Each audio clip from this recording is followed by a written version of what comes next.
We are covering security best practices, but critical domain for the AWS Certified Cloud Practitioner exam. The absolute first step you must take in any AWS account is to enable Multi-Factor Authentication, or MFA, on your root user.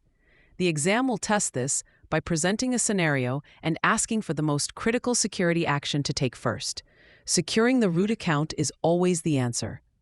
An exam trap is to present other valid security actions, but none are as important as protecting the account with the highest level of privilege. Next, we must address how applications running on services like EC2 get permissions. The incorrect way, and a common exam distractor, is to hardcode access keys into your application. The best practice, and the correct exam answer, is to use IAM Roles. An IAM role is an identity with permission policies that determine what the identity can and cannot do in AWS. When you attach a role to an EC2 instance, it provides temporary security credentials that the application can use to access other AWS services, which is far more secure than static, long-lived access keys. Speaking of credentials, regularly rotating them is a key security principle. For any IAM users you do have, you must enforce password rotation policies and rotate their access keys periodically. The exam might ask what an administrator should do to enhance security posture over time, and credential rotation is a primary answer. Now let's talk about data protection. The rule is simple: encrypt everything. Data can be in two states: at rest, meaning stored on a disk like in an S3 bucket or an EBS volume, and in transit, meaning moving across a network. For the exam, you need to know that you should enable server-side encryption for services like S3 and use technologies like Transport Layer Security, or TLS, for data in transit. To keep an eye on everything happening in your account, you must enable AWS CloudTrail.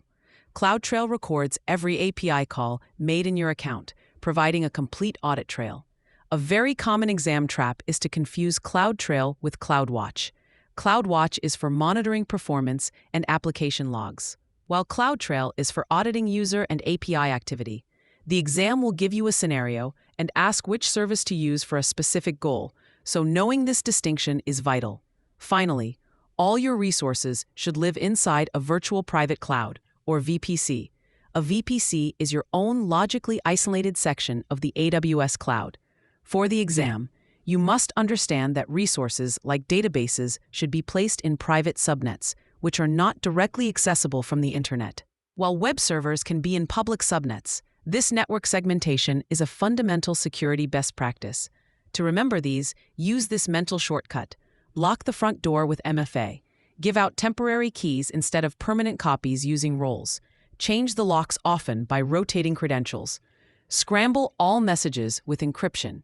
Watch the security cameras with CloudTrail, and build strong walls with a VPC. For free practice questions, AI-powered explanations, and more exam prep tools, visit openexamprep.com. That's openexamprep, all one word, .com.